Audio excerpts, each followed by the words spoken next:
Bueno, muy buenas noches a todos los asistentes. Agradecemos inmensamente no solamente su puntualidad, sino también la asistencia a este webinar. Pues estamos completamente en vivo, vamos a dar nuestro primer webinar de la Sociedad Colombiana de Cardiología de este año. Vamos a estarlos invitando con frecuencia a estos webinars que seguramente vamos a estarlos haciendo cada 2 a cada 3 semanas. Y bueno, vamos a dejar en este momento congelada la cámara para que las personas que tienen la conexión de internet y la banda ancha un poquito más lenta en su conexión nos permita optimizar mejor la presentación y tengamos un audio adecuado.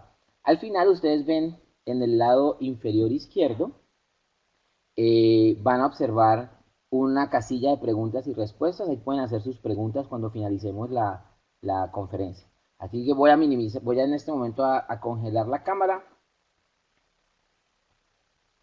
y empezamos nuestro webinar.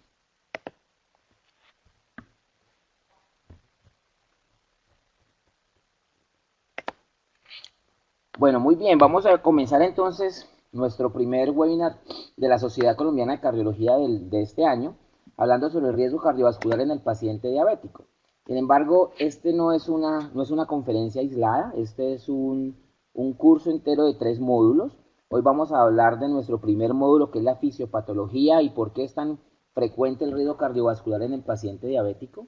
El módulo 2, que los estaremos invitando seguramente en unas 2 a 3 semanas, va a ser específicamente sobre insuficiencia cardíaca y cardiopatía diabética. Y el módulo número 3, por ahí en unas 2 o 3 semanas después del módulo 2, es el de seguridad cardiovascular de los antidiabéticos. Comencemos pues con nuestro módulo número 1, hablando acerca de la fisiopatología en el paciente diabético. Y empecemos con una introducción muy rápida, pero que ustedes conocen muy bien. En este momento existen en América Latina cerca de 25 millones de pacientes diabéticos.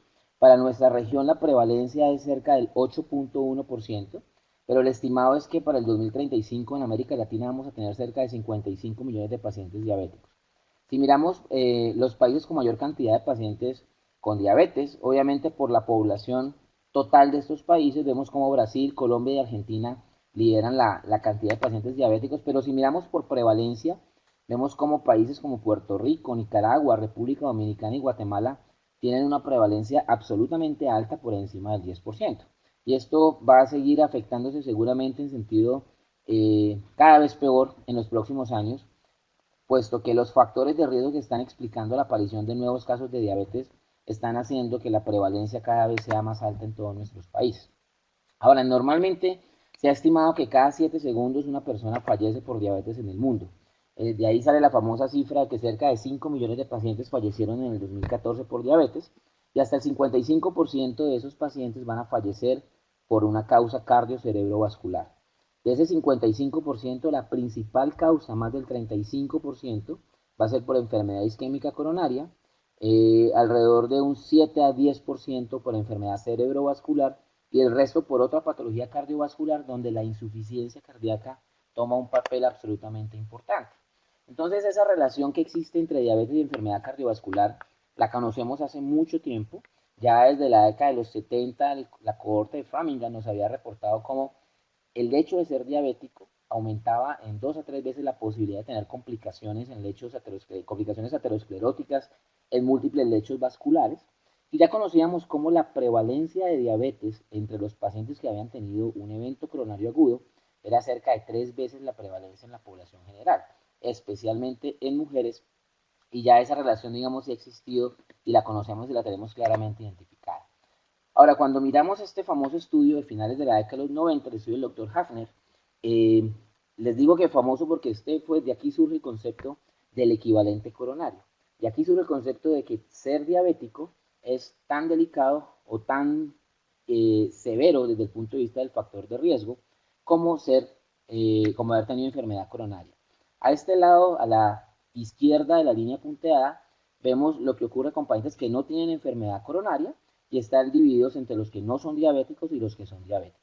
Ya a la derecha tenemos pacientes con enfermedad coronaria, también dividido entre los que no son diabéticos y los que son diabéticos.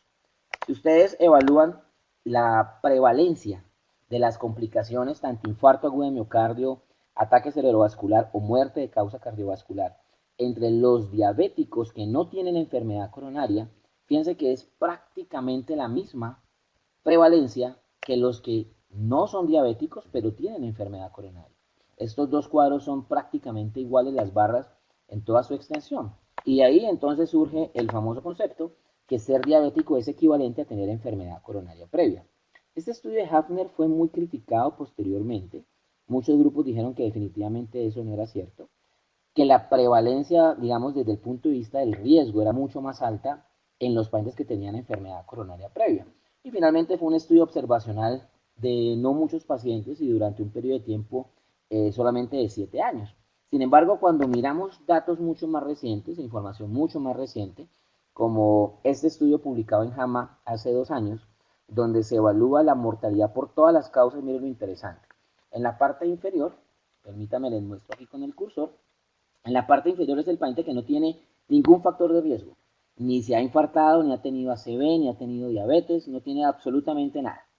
Y miren cómo se comportan los diferentes probabilidades de mortalidad. Estamos hablando de mortalidad en la medida en que estos pacientes van evolucionando. Miren allí cuál es la probabilidad de complicaciones si el paciente tiene infarto, ACV o diabetes. Exactamente igual. Miren el hazard ratio de esas tres patologías. Prácticamente 2 veces el riesgo si ya ha tenido un infarto, 2.1 si ha tenido una ACV y 1.9 si ha tenido diabetes. Es decir, prácticamente igual. O sea que un estudio de muchos años después nos dice, sí señor, ser diabético tiene el mismo riesgo de complicarse que si el paciente ya ha tenido una ACV o que si el paciente ya ha tenido un infarto de miocardio. Pero ¿qué pasa cuando ya la combinación, ya empezamos a tener combinaciones? Si el paciente ha tenido diabetes y un infarto de miocardio, el riesgo es 3.7 veces más alto de mortalidad. Si ha tenido diabetes y un ACV es 3.8 y si ha tenido ACV e infarto de miocardio, el riesgo es 3.5. Pero si el paciente ha tenido la mala suerte de ser diabético, tener ACV y haber presentado un infarto de miocardio, miren cómo la tasa de mortalidad se aumenta casi 7 veces. Entonces, con data relativamente reciente, volvemos a considerar que los pacientes diabéticos sí tienen un riesgo cardiovascular prácticamente equivalente al de infarto, al de haber sufrido ya un infarto de miocardio o al de haber experimentado un ataque cerebrovascular previo. Esta gráfica la conocemos de alguna manera más clara o menos clara, pero hacen referencia al proceso de la pregunta que nos hacemos siempre. Entonces, ¿por qué nuestro paciente diabético tiene más riesgo de enfermedad aterosclerótica en general? Y hay muchas características que tienen que ver especialmente con la etapa de la hiperglicemia. Ustedes ven cómo desde muy temprano, incluso antes de la aparición de la hiperglicemia clínicamente identificada, hay un estado de resistencia a la insulina y esa resistencia a la insulina claramente se ha visto asociado con varios factores de empeoramiento de la enfermedad aterosclerótica. Uno de los puntos importantes, se los voy a mostrar, tiene que ver directamente aquí. La hiperglicemia produce una activación de la proteína quinasa C. Esa proteína quinasa C activa el factor nuclear kappa beta, pero miren lo que ocurre también, genera un aumento en la expresión a través de este factor nuclear kappa beta, se aumenta el espacio entre las células endoteliales, se aumenta la expresión de moléculas de adherencia como BCAM y CAM, y eso entonces hace que estos monocitos más fácilmente puedan introducirse al espacio subendotelial. Como tenemos una alteración claramente en la parte lipídica que vamos a ver un poco más a fondo, hay formación de células espumosas y eso entonces predispone a todo el proceso inflamatorio, a todo el proceso de disfunción endotelial que conocemos en los pacientes diabéticos. Entonces, si nosotros prestamos atención a este punto de esa progresión aterosclerótica, nos queda absolutamente claro identificar por qué el control de esto no es solamente el control de la parte de la glicemia, no es solamente el controlar la glicemia, porque tenemos otras alteraciones significativas que nos van a afectar ese proceso de desarrollo aterosclerótico. Entonces entendemos por qué si controlamos la glicemia posiblemente estemos logrando ese efecto de inhibición de la lipotoxicidad, o sea, cuando tenemos una resistencia a la insulina importante, se inhibe el freno de la lipólisis, por consiguiente tenemos muchos más ácidos grasos libres y eso va a generar lipotoxicidad. Pero si yo no tengo un control antihipertensivo adecuado, voy a empeorar la disfunción endotelial. Si yo dejo que exista toda esa alteración lipídica, acordemos que tenemos LDL pequeño y denso, vamos a hablar un poquito más en detalle de eso, pero si yo no actúo sobre esas partículas de LDL que se oxidan mucho más fácilmente, pues no voy a lograr bloquear adecuadamente ese proceso de formación de placa aterosclerótica, y de ahí también posiblemente que necesitemos la utilización de antiplaquetarios en pacientes de alto riesgo para impedir esa agregación plaquetaria que también se encuentra mucho más aumentada en este tipo de pacientes. Ok, entonces, ¿por dónde iniciamos? ¿Cómo hacemos para controlar y para definitivamente incidir favorablemente en la reducción del riesgo cardiovascular de nuestros pacientes diabéticos? Un punto súper importante es esto, cambios de estilo de vida. Ahí, aunque el Look at Head nos mostró que no hubo una diferencia estadísticamente significativa entre la intervención de estilos de vida, creo que para todos es muy claro que las recomendaciones deben empezar por allí. Y digamos que un mea culpa que hacemos todo el tiempo es que somos muy prestos y muy rápidos a iniciar terapia farmacológica, a colocar medicamentos y a dar todas las recomendaciones, pero posiblemente somos muy parcos en las recomendaciones de cambio de estilo de vida. Cuando hemos conversado con muchos colegas, ellos dicen que nosotros sabemos más fácilmente formular medicamentos que formular ejercicio o formular dieta.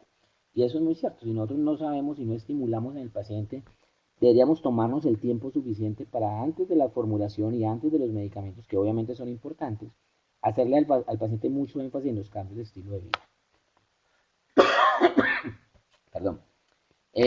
Ok, y una vez que ya hemos identificado entonces los cambios de estilo de vida como el pilar fundamental en nuestro paciente diabético, vamos a actuar directamente a nivel de 4 pilares, los famosos 4 pilares para la reducción de riesgo cardiovascular en nuestros pacientes diabéticos.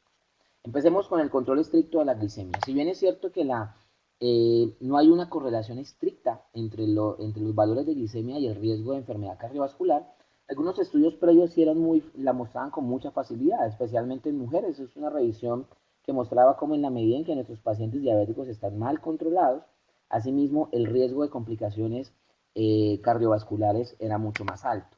Sin embargo, cuando revisamos la data del UCA-PDS, y recordemos nosotros que el UCA-PDS incluyó pacientes con diagnóstico reciente de diabetes, vemos como antes de 6-7 años no había absolutamente ninguna diferencia en la tasa de complicaciones cardiovasculares y mortalidad cardiovascular. Solamente en la parte tardía, después de 10-11 años, es que empezó a verse una diferencia a favor del control glicémico.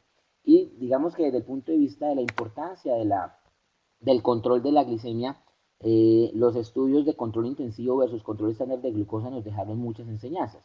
Ustedes ven allí desde el DSST del año 93 hasta el origen del año 2012, como cuando el brazo de los pacientes en los cuales se buscaba un control intensivo de la glicemia, claramente se asoció con una disminución de las complicaciones microvasculares. No hay ninguna duda que ser estrictos en el control de la glicemia hace que mi paciente tenga menos complicaciones microvasculares, menos nefropatía, menos neuropatía, menos retinopatía. Pero ustedes ven también cómo no hubo absolutamente ningún impacto desde el punto de vista de los eventos cardiovasculares. Los eventos cardiovasculares se siguieron comportando exactamente igual. Y posiblemente el impacto más significativo de eso tiene que ver con que por más que se controlara la glicemia, mire que no mostró ningún efecto en la reducción de eventos cardiovasculares, y cuando vamos a la mortalidad directamente tampoco hubo ningún efecto de reducción, incluso en el estudio ACCORD hubo un incremento. Vale la aclaración diciendo que específicamente en el UCA-PDS, cuando el control se dio a largo plazo, es decir, se evaluó qué ocurría después de 8 a 10 años, ahí sí se observó un pequeño reducción en la tasa de infarto de miocardio y de las complicaciones cardiovasculares, pero en general no ha habido una uniformidad en cuanto al beneficio del control estricto de la glicemia para reducir complicaciones macrovasculares y básicamente infarto agudo de miocardio. Lo cual obviamente no quiere decir que no tengamos que controlar la glicemia, creo que es muy importante como piedra angular de la reducción cardiovascular de complicaciones cardiovasculares el control de la glicemia. Pero es claro que no es lo único, o sea, el control estricto de la glicemia no va a ser la única característica que nos va a favorecer y que nos va a ayudar a que nuestros pacientes se infarten menos y tengan menos mortalidad cardiovascular. Necesitamos combinarlo con otras cosas, y el mismo conocimiento fisiopatológico que les mostré inicialmente nos justifica por qué solamente controlar la glicemia no va a ser lo único importante.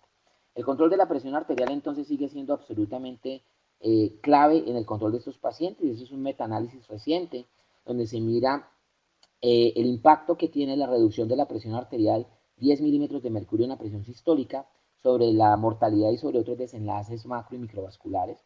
Y ustedes ven como muy claramente cuando reducimos la presión arterial sistólica, 10 milímetros de mercurio, hay claramente una reducción en la mortalidad, en la enfermedad cardiovascular y en la enfermedad coronaria, pero especialmente la gran reducción que tenemos nosotros es en el riesgo de stroke.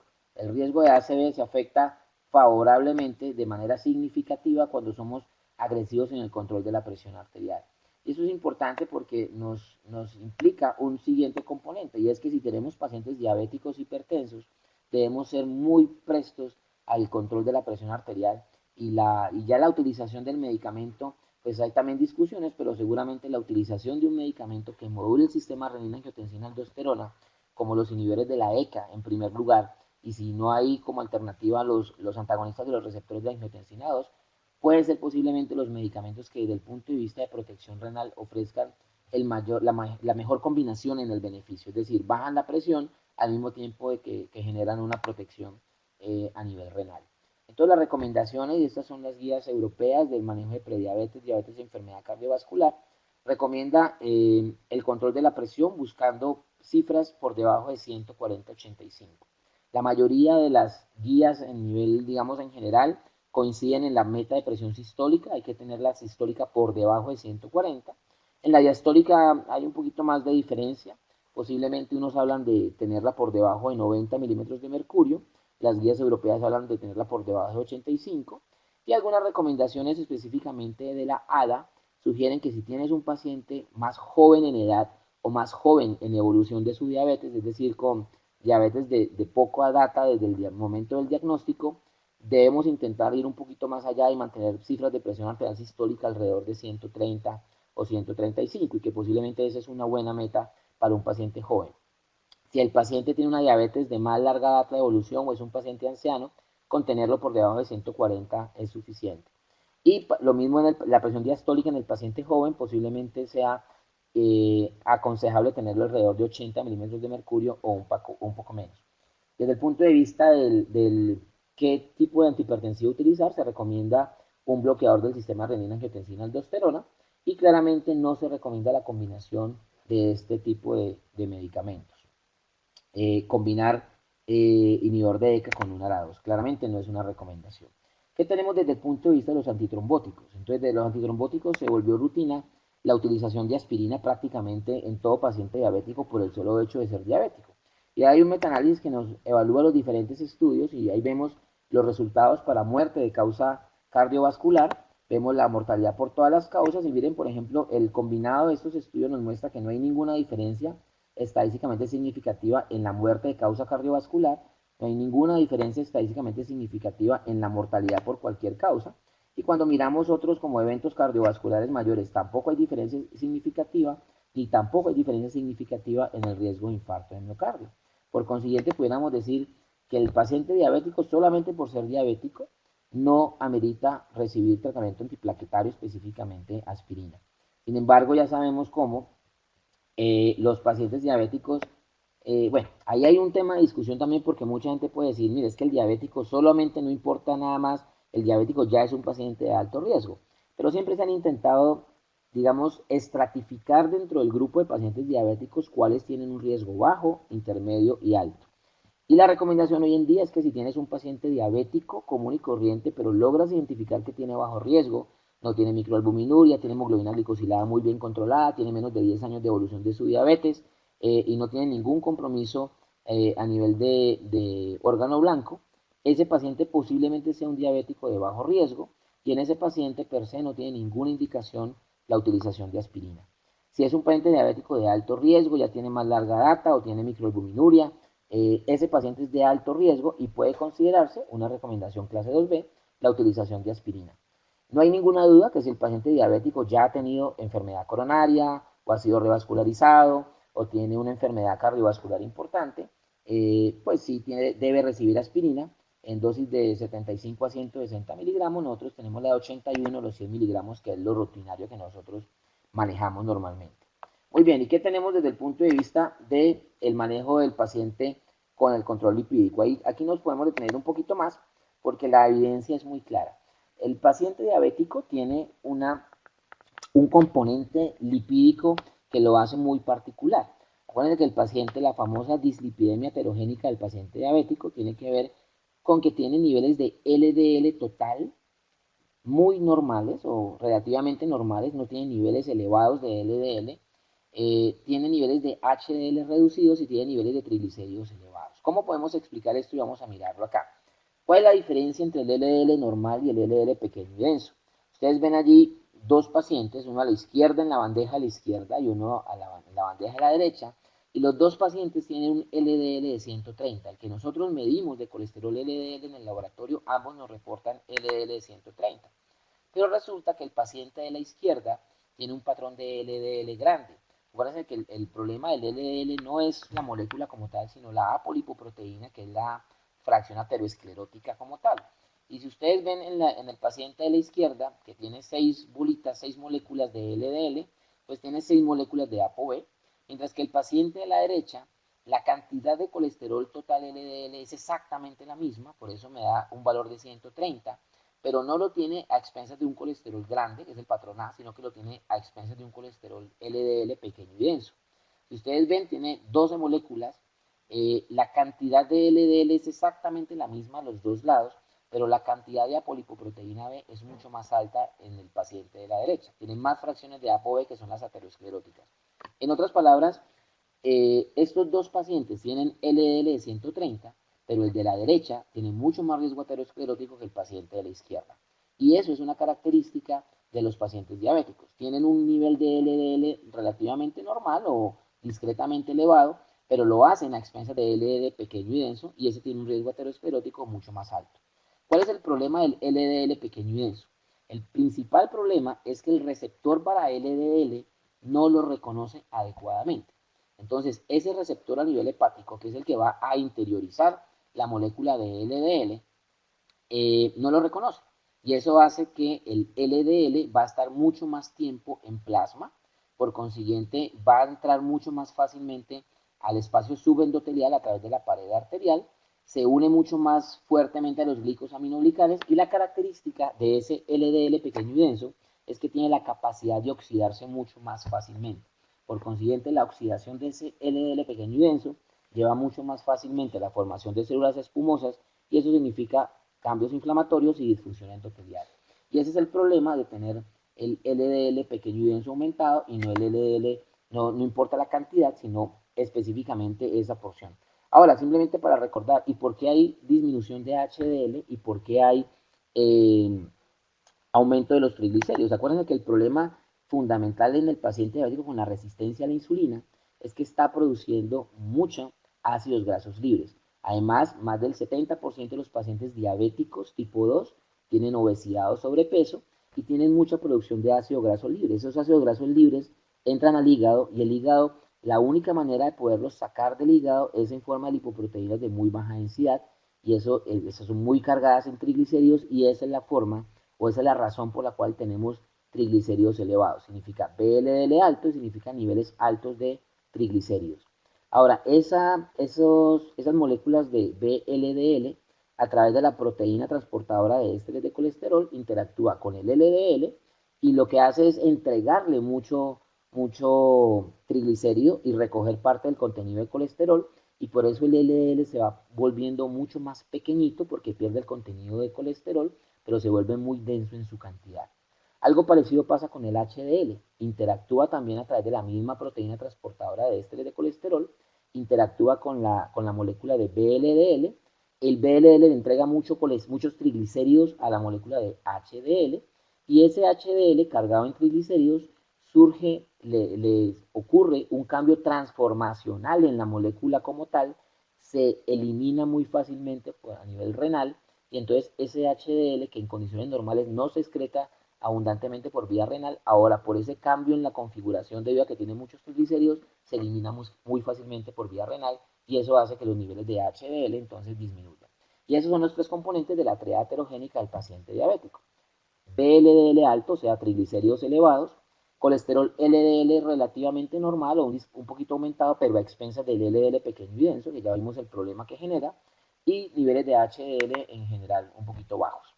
Este es uno de los estudios más importantes porque fue evaluado en pacientes diabéticos. Fue un estudio exclusivamente en pacientes diabéticos. Les voy a mostrar que es el único que ha sido exclusivo para la población diabética. y eran pacientes que no habían tenido ningún evento cardiovascular, ni cardio ni cerebrovascular. Y lo que se aleatorizaron fue a recibir atorvastatina 10 miligramos, que para muchos de nosotros pues pudiera ser casi que una dosis homeopática de atorvastatina, versus placebo que le daban al otro brazo. Y quería mirar qué pasaba con el desenlace con un MACE ampliado de complicaciones cardiovasculares. El estudio fue detenido antes de tiempo porque ustedes ven cómo muy rápidamente se evidenció una reducción del 37% del riesgo relativo, menos tasa de complicaciones cardiovasculares en los pacientes que estaban recibiendo atorvastatina. Y eso fue con una dosis tan bajita como 10 miligramos de atorvastatina cada noche. Ahora, podemos bajar o deberíamos nosotros ser mucho más agresivos en la reducción del LDL. Eso es el análisis de subgrupos del estudio IMPROVE-IT, que ustedes conocen muy bien, que todos eran pacientes ya con enfermedad cardiovascular, con un evento coronario reciente, y se le autorizaron a recibir simvastatina versus la combinación de ezetimibe con simvastatina.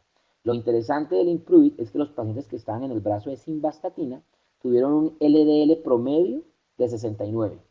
O sea, nosotros en condiciones normales estaríamos súper contentos con un paciente coronario que tiene LDL por debajo de 70. El promedio de los pacientes del brazo sin simvastatina fue 69. Pero los pacientes que recibieron ezetimibe con simvastatina tuvieron en promedio 53 miligramos por decilitro. El resultado final sabemos que hubo una reducción del 6.7% en la tasa de eventos cardiovasculares en los pacientes que favoreció a los pacientes que tenían la combinación de ezetimibe con simvastatina. Y posiblemente es una relación directa en que entre más bajito llevemos el nivel de LDL en prevención secundaria le va a ir mejor. Pero ¿qué pasó en en los pacientes diabéticos? Ustedes ven ahí el análisis de subgrupos. ¿Ven la P interacción? La P interacción significa que aplica exactamente igual para todos los subgrupos. O sea, si la P interacción es no significativa, significa pues que aplica igual para hombres, para mujeres, para los que tienen menos o más de 65 años. Pero si ustedes ven, la única P de interacción que fue estadísticamente significativa es la de no diabéticos y diabéticos. ¿Qué significa eso? Que el tratamiento con una combinación de la estatina con el ezetimibe fue particularmente útil en los pacientes diabéticos, mucho más que en los pacientes no diabéticos. Y eso va a dar un compás ahí interesante para mirar, porque si el paciente, ojo que estos, el IMPROVE eran solamente pacientes que ya tenían un evento coronario, pero posiblemente esto nos ilumine un poquito y nos diga, no sería descabellado pensar que en los pacientes diabéticos, así no tengan un evento cardiovascular previo, entre más bajo logremos llevar su nivel de LDL, posiblemente podamos prevenir complicaciones a futuro. Sin embargo, no tenemos evidencia para poder concluir eso. Y aquí está la información que les quería mostrar de los estudios clínicos con estatinas. Ahí ven ustedes dos estudios en prevención primaria, el ASCOT y el CARS, que les acabo de mostrar, y ahí vemos cuáles fueron exclusivos en diabéticos y cuáles no. ¿Por qué tenemos población? Porque en todos esos estudios la población total incluye un porcentaje significativo de pacientes diabéticos, y ustedes los ven ahí en el valor de la derecha donde dice no, el valor de la izquierda es el total de pacientes, y el valor de la derecha, al otro lado de la barra inclinada, es el número de pacientes diabéticos incluidos. El estudio que les mostré ahorita, que fue el estudio CARS, es el único en prevención primaria que fue hecho exclusivamente con pacientes diabéticos. Luego ven los estudios de prevención secundaria y los que combinaron pacientes de prevención primaria y secundaria. Les voy a mostrar de esos estudios en un circulito rojo en cuáles les fue bien a las estatinas, o sea, en cuáles la intervención con estatinas favoreció el desenlace en los pacientes diabéticos. Prácticamente todos los estudios eh, donde se evaluó el impacto de la estatina en pacientes diabéticos mostró resultados favorables. Y eso hace entonces cuando se revisa este metaanálisis de 18.686 pacientes diabéticos en 14 ensayos clínicos diferentes. Como vemos el metaanálisis, fíjense que es muy sencillo identificar que para todos los desenlaces, eventos coronarios mayores, revascularización coronaria, riesgo de ACV, riesgo de eventos vasculares mayores, para todos los desenlaces, el efecto fue exactamente igual si era diabético o no era diabético. Es decir, los pacientes diabéticos se benefician de las terapias con estatinas en todos estos desenlaces clínicos. O sea que no hay ninguna duda que la estatina es un medicamento que debe ir en la receta del paciente diabético por el solo hecho de ser diabético. La aspirina pudiera ser un poquito cuestionado, pero la estatina, siempre y cuando tengamos LDL por encima de las metas que vamos a mirar ahorita, debería ir siempre la estatina en la formulación del paciente diabético.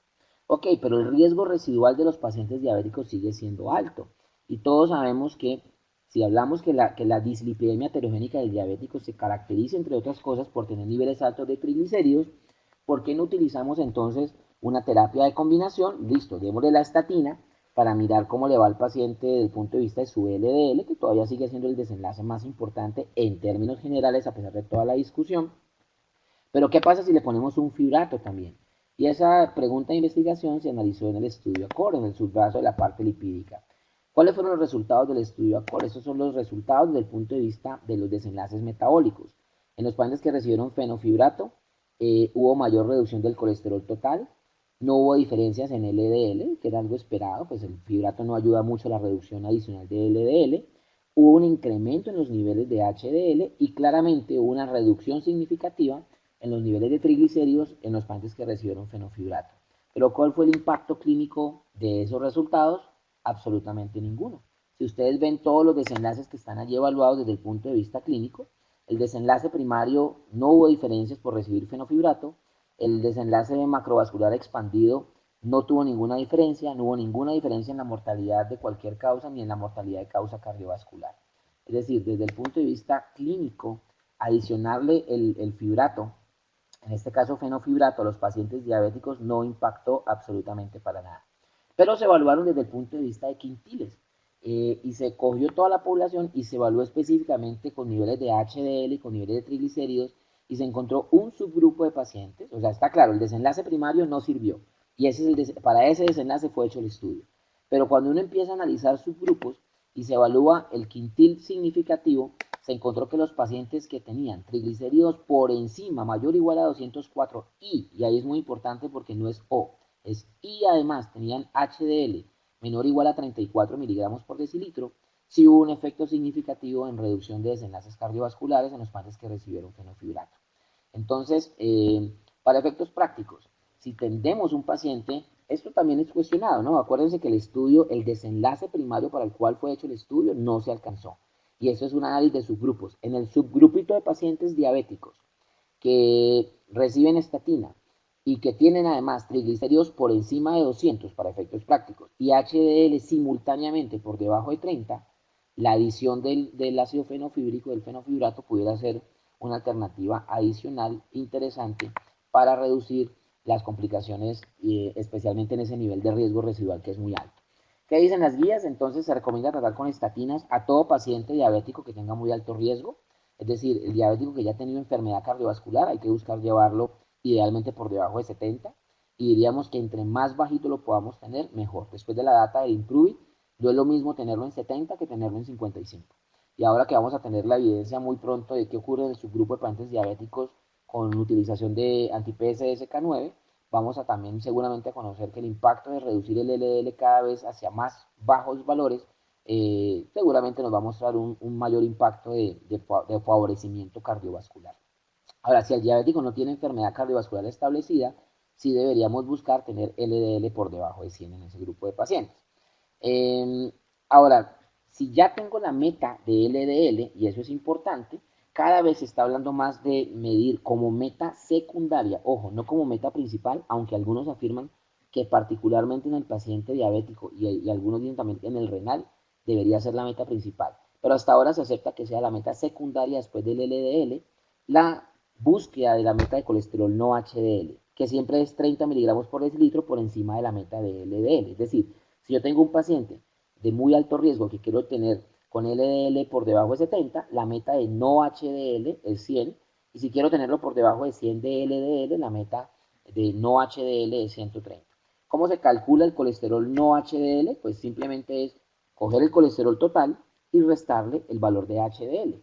Y eso me da el valor de colesterol no HDL. Eso significa generalmente que tengo niveles o muy altos de triglicéridos o que tengo niveles muy bajos de HDL. Ya sabemos que no hay ninguna recomendación para utilizar medicamentos para elevar el HDL.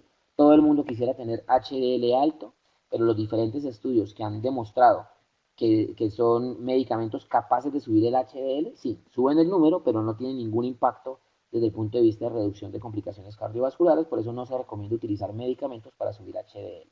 Entonces, posiblemente la alternativa sería, si tenemos un paciente diabético, y esto se aplica única y exclusivamente para pacientes diabéticos por el momento, si yo ya lo tengo en metas de LDL por debajo de la que quiero, por debajo de 70 o por debajo de 100, y mi colesterol no HDL está por encima de la meta que deseo, 30 miligramos por decilitro de la meta que he establecido, posiblemente la utilización de un medicamento como un fibrato para reducir esa meta de colesterol no HDL puede ser una alternativa interesante.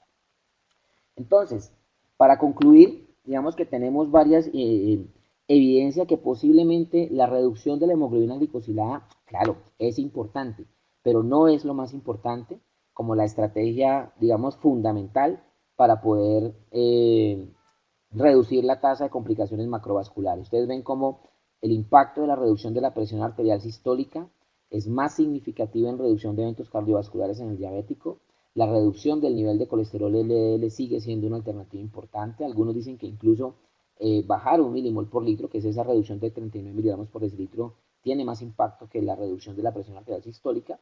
Pero si nosotros hacemos un trabajo, digamos, integrado y atacamos todos los frentes, el resultado de nuestros pacientes desde el punto de vista de menores complicaciones cardiovasculares va a ser absolutamente satisfactorio para nosotros. Entonces, en conclusión, los pacientes diabéticos, sí es cierto, tienen un riesgo mucho más alto de sufrir eventos cardiovasculares mayores.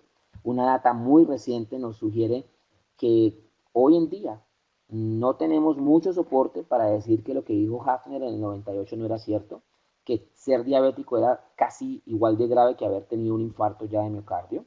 Hoy, esta data reciente nos muestra que sí parece ser muy cierto, el riesgo de mortalidad es muy parecido por el solo hecho de ser diabético que si ya has sufrido un infarto de miocardio o si ya has tenido un evento cerebrovascular.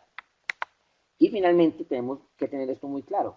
Si yo quiero controlar, reducir los desenlaces cardiovasculares, no lo voy a lograr solamente controlando la glicemia y controlando la hemoglobina glicosilada. Esa es una estrategia válida e importante sobre la cual vamos a seguir trabajando, pero tengo que pensar en algo más, en el control antihipertensivo, posiblemente en tratamientos antitrombóticos y en uso de terapias hipolipemiantes que me ayuden a controlar mucho más los otros componentes de esa parte aterosclerótica y la no aterosclerótica que todavía no tenemos absolutamente claro y que vamos a entrar más en detalle en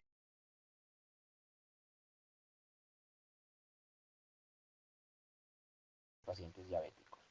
Muchísimas gracias por su tiempo y a continuación entonces damos espacio a las preguntas, por favor. Por favor, siéntanse libres de escribir en la zona de preguntas y vamos a contestarlas por audio.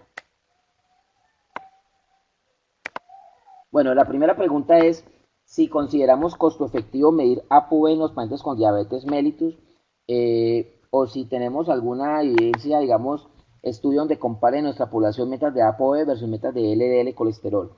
La respuesta es no. Normalmente en las guías europeas y en las guías americanas se intenta definir muy bien la utilización de la medición de ApoB. Nosotros no tenemos fácilmente la medición de ApoB, no es sencillo, tampoco tenemos la disponibilidad para medir LDL pequeño y denso. En los congresos americanos es muy frecuente que te hacen un kit en el stand de estos laboratorios, pero ese kit ni siquiera se procesa ahí, eso va a un laboratorio central donde te hacen la medición de ApoB y te hacen la medición de colesterol LDL. O sea que para efectos prácticos yo creería que no deberíamos todavía tomar decisiones basado en ApoB porque no va a ser fácilmente medible para nuestra población general. ¿Más preguntas?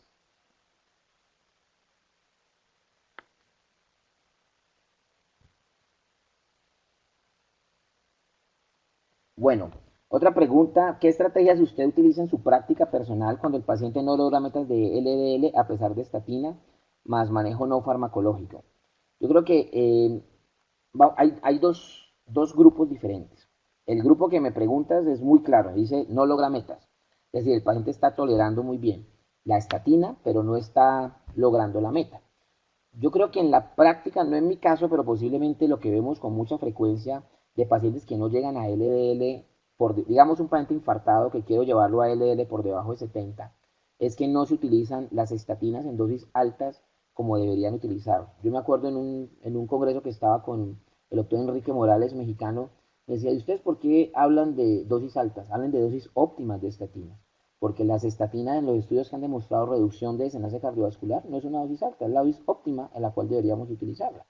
Entonces, muchas veces el médico tiene mucho temor, y te lo digo sinceramente, internistas y cardiólogos son muy renuentes a la utilización de las dosis altas de estatina, sobre todo de entrada.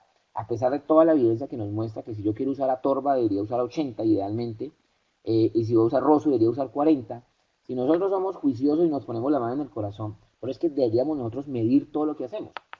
Mide cuántos de tus pacientes, por ejemplo, con enfermedad coronaria o con necesidad de intervención cardiovascular, lo tienes con estatina en dosis full, en la dosis óptima. Posiblemente no es el 100% por muchas razones. Muchos de los pacientes no la toleran, pero ni siquiera le damos la oportunidad de ver si la toleran o no. De entrada decimos, no, es que de pronto no la tolera y empezamos con dosis mucho más bajas de las recomendadas. Pero a pesar de eso vamos a tener pacientes, perdón, vamos a tener pacientes que utilizando la estatina en dosis alta, tolerando la dosis alta de estatina, aún así están por fuera de metas, que es la pregunta que me estás haciendo. En el estudio PRUVIT, no IMPRUVIT, sino en el PRUVIT con atorvastatina en dosis altas, en promedio 37.5% de los pacientes recibiendo atorva 80 no tenían LDL por debajo de 70. O sea, existe claramente pacientes que le doy dosis full de estatina y no me llegan a valores por debajo de 70. Hay una alternativa, es probar con otra estatina diferente. Si estaba con atorva, cambiar a rosu. Si estoy con rosu, cambiar a atorva. E indudablemente, si yo ya estoy con la dosis full de estatina, la adición de ezetimibe, y eso es muy importante. Porque ¿cuál es el problema grande aquí entre nos? Aquí entre nos fue que nos enseñaron, el laboratorio que tenía la combinación original de ezetimibe con simvastatina, siempre quiso vender el concepto que la combinación con ezetimibe, porque no tenía evidencia clínica para decir lo contrario, que la combinación con ezetimibe era para que el médico no tuviera que usar dosis altas de estatinas. Entonces use una estatina no muy potente, en dosis no muy alta, y combínala con ezetimibe y entonces va a haber metas similares. Pero es una equivocación porque hoy en día la mayor necesidad de ezetimibe no es tanto por intolerancia, es porque yo le puedo dar atorva 80 y ezetimibe por separado. Entonces la estrategia que nosotros usamos seguramente es déjale atorva 80 y ezetimibe por separado porque no lo tienes la presentación comercial. O déjale rosu 40 con ezetimibe y ese sí se lo puedes dejar, hay una presentación comercial de rosu 40 con ezetimibe. Hace un par de años, otro de los laboratorios muy grande que iba a lanzar la combinación de rosu con ezetimibe, estuvimos haciendo algo de comentarios al respecto y yo les dije, ustedes tienen que lanzar rosu 40 con ezetimibe. Hoy en día, mientras no tengamos disponibilidad de los anti-PCSK9, es la estrategia más eficaz para reducción de LDL. La combinación de rosu 40 miligramos con ezetimibe. Y ellos analizaron y estuvieron, doctor, no la vamos a lanzar con 40 porque los médicos no ponen 40. O sea, seguimos teniendo mucho temor a la utilización de las dosis altas de estatinas combinando con ezetimibe. Entonces, la respuesta a la pregunta que me está haciendo es, yo le dejaría directamente atorva 40 con ezetimibe o rosu 40 con ezetimibe, bien sea en una sola tableta o por separado. Y obviamente cuando ya tengamos disponibilidad de los anti-PCSK9, pues vamos a tener otras opciones mucho más interesantes, pero mucho más costosas también. Bueno, Karen pregunta, ¿se deben usar estatinas en los pacientes diabéticos así su LDL esté dentro del rango? Depende, si tú tienes un paciente con LDL por debajo, yo le pongo estatina a todo paciente diabético, absolutamente. Tiene que ser que tenga menos de 70 y un paciente tenga, digamos, si tú tienes un paciente con LDL por debajo de 70 y el paciente no ha tenido enfermedad cardiovascular de ningún tipo, es decir, el paciente no tiene ningún problema cardiovascular, ese LDL está perfecto para ese paciente. Pero, ¿sabes? Ya se ha medido también qué porcentaje de pacientes diabéticos sin recibir medicación tienen LDL por debajo de 70. Y es alrededor del 6% de los pacientes. Es decir, posiblemente ese paciente que tú tienes diabético no tiene ninguna enfermedad cardiovascular. ¿Cuántos de ellos tienen LDL por debajo de 70? El 6%. A ese paciente no tienes, no quiere que no sirva, pero no tienes evidencia para decir que vale la pena colocarle estatina. Pero a la gran mayoría de los pacientes diabéticos posiblemente sí se beneficia no solamente por un nivel de reducción de LDL, sino por impacto en reducción de complicaciones cardiovasculares. El doctor Ravagli, ¿en qué lugar queda la empaglifosina para lograr las dos metas de glicemia y disminuir el riesgo? Súper bueno. En el módulo 3 vamos a hablar de los estudios de seguridad cardiovascular y diabetes. Y entonces allí vamos a hablar ampliamente de todos los estudios con los inhibidores de FP4, con los inhibidores de SGLT2 y con los agonistas de GLP1, que nos van a cambiar seguramente el panorama de cómo vamos a utilizar estos medicamentos y cómo vamos a tratar los pacientes diabéticos. La diferencia entre el diabético que trata el endocrino y el diabético que trata el cardiólogo es que todos mis pacientes diabéticos tienen patología cardiovascular. ¿cierto? Si no, no irían donde el cardiólogo. Él no va donde el cardiólogo a que yo le maneje su diabetes. Él va donde el cardiólogo porque tiene otra enfermedad cardíaca más importante, por así decirlo, y además viene con el paquete de que tiene la diabetes ya. En cambio, el endocrino sí ve mucho paciente diabético que solo es diabético y no tiene enfermedad cardiovascular establecida. Entonces, eso hace que para nosotros la utilización de estos nuevos medicamentos indiscutiblemente nos va a cambiar la manera como lo vamos a tratar. Ok, ¿habría beneficio, pregunta Karen, de usar bajas dosis en estos pacientes? No te sé decir, posiblemente la evidencia no es muy contundente. Las guías, si tú vas a las guías americanas de American Heart y American College, dices, ¿usas moderadas o usas altas o no usas? Posiblemente las dosis más bajas sean para pacientes que no tienen tolerancia adecuada, que tienen mucha sintomatología, que tú le haces un periodo de washout, que le haces lavado de la parte de la estatina, lo dejas libre de estatina. Una de las características de las miopatías o las mialgias por estatina es que si realmente es mialgia por estatina, tú le quitas la estatina y en cuestión de 1 o 2 semanas los síntomas mejoran ostensiblemente. Si la sintomatología persiste mucho tiempo más, tienes que empezar a pensar que posiblemente no es por mialgia por estatina. Entonces, posiblemente en ese grupo de pacientes tú le haces un washout, un periodo de lavado donde no le das estatina y puedes empezar estas dosis bajas, pero no tanto por eficacia, sino más por comodidad y como por practicidad. Orlando dice, ¿qué opina usted de los adultos mayores en quienes hay estudios que entre menor colesterol tienen aumento de la mortalidad? ¿Estaría indicado el uso de dosis altas? Bueno, ahí posiblemente no tenemos evidencia en pacientes mayores de 80 años. Pero el hecho de que no tengamos evidencia en pacientes mayores de 80 años no significa que no tengamos un juicio clínico para poderlo utilizar. Que la decisión no está basada en la evidencia. Perfecto, pero está basada en tu juicio clínico. Entonces, si un paciente viene recibiendo estatinas o tuvo enfermedad coronaria, el hecho de que ahora tenga 82 o 83 años y está tolerando la estatina y no tiene efectos adversos, posiblemente no es un sustento claro para decirle, no, como no hay evidencia, entonces quitemos la estatina ya. Y la recomendación, de hecho, es si el paciente ya viene recibiendo la estatina previamente, no deberíamos suspender el medicamento, debería seguirlo tomando.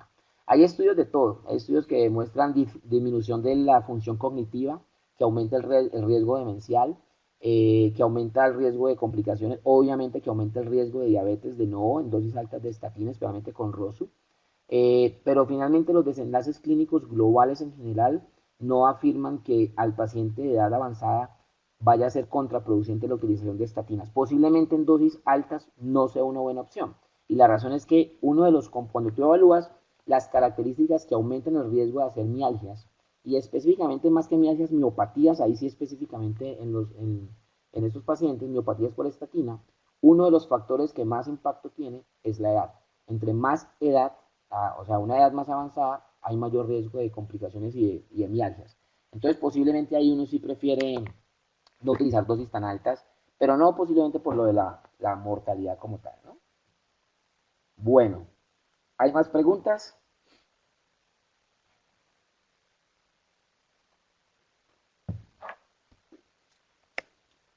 ¿Me ayudas con la última pregunta, Mauricio o Jorge, que no la alcanzo a leer? ¿Es conveniente utilizar el puntaje SCORE para riesgo cardiovascular en nuestra población? Ok. Eh, Nosotros no tenemos ninguna escala validada. Aquí me van a cuestionar y mucho porque yo soy amigo de todos finalmente, pero hay comentarios. ¿Qué dicen las guías del ministerio? Las guías del ministerio dicen, viejo, usted en Colombia va a utilizar Framingham modificado, pero no hay ninguna validación solamente. Seguramente todos saben cómo se calculó el ajuste de la escala de Framingham para nuestra población. Fue una cohorte prospectiva que se evaluó el puntaje de Framingham, se miró a 10 años que pasaba, y lo que se encontró fue que en una población específica de un hospital en Bogotá, el puntaje de riesgo de Framingham parecía aumentar, o sea, sobreestimaba el riesgo de complicaciones cardiovasculares. Es decir, que en nuestra población colombiana no era tan alto la tasa de eventos cardiovasculares como en la descripción original de Framingham. Y al hacer el ajuste, más o menos se encontró que era 0.75. Es decir, que si el Framingham original decía que a determinado puntaje el riesgo era de complicaciones a 10 años era del 10%, en nuestra población no era del 10%, sino del 7.5%. Y de ahí salió la recomendación. Sin embargo, este ajuste ha sido absolutamente criticado por algunos grupos diciendo que no tenemos ninguna utilización real ni ninguna validación real para utilizar Framingham modificado basado solamente en una cohorte de seguimiento, pero es lo mejor que tenemos. Yo sí creo que es lo mejor que tenemos. No se recomienda SCORE, que es la escala típicamente de los europeos. Los europeos sacaron su propia escala porque ellos dicen a nosotros Framingham no nos evalúa, a nosotros Framingham nos sobreestima el riesgo también. Pero ellos hicieron una escala prospectiva de validación y sacaron su puntaje de SCORE. Entonces, yo diría que nuestra población no deberíamos utilizar SCORE, deberíamos utilizar con todos los bemoles que tiene, yo sí creo que deberíamos utilizar lo que dicen nuestras guías actuales, que es utilice Framingham, pero ajustelo por el 0.75, ¿no? Bueno, ¿alguna otra pregunta? Muchas gracias, doctor Rabagli, muy amable por por su comentario. Bueno, doctores, si no hay más preguntas, ha sido un placer acompañarlos. Muchas gracias por su asistencia, muchas gracias por su tiempo, por su paciencia. Y vamos entonces a invitarlos claramente para nuestro módulo 2 de nuestro curso de riesgo cardiovascular en el paciente diabético, donde vamos a conversar específicamente con la falla cardíaca. Vamos a mirar por qué a nosotros no nos enseñaron nuestros profesores a considerar la insuficiencia cardíaca como una complicación de la diabetes. Pues claro, como no sé dónde encajarla, si es una complicación microvascular o macrovascular, pues nos quedó en el tintero y les voy a mostrar un poquito la evidencia que tenemos de que nosotros sí realmente debemos considerar la insuficiencia cardíaca como una complicación de la diabetes. Vamos a mirar los mecanismos fisiopatológicos, intentar no ser muy aburridor en ese tema, pero es apasionante cómo un paciente diabético sin tener enfermedad coronaria y sin tener hipertensión,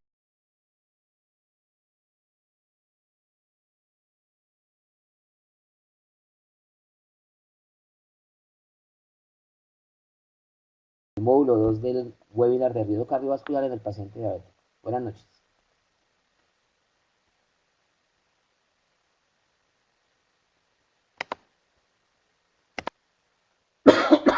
Bueno, quedó una pregunta que estaba, muchas gracias por los comentarios. Una última pregunta que hicieron de la escala Interheart. Interheart pues no está validada para nosotros.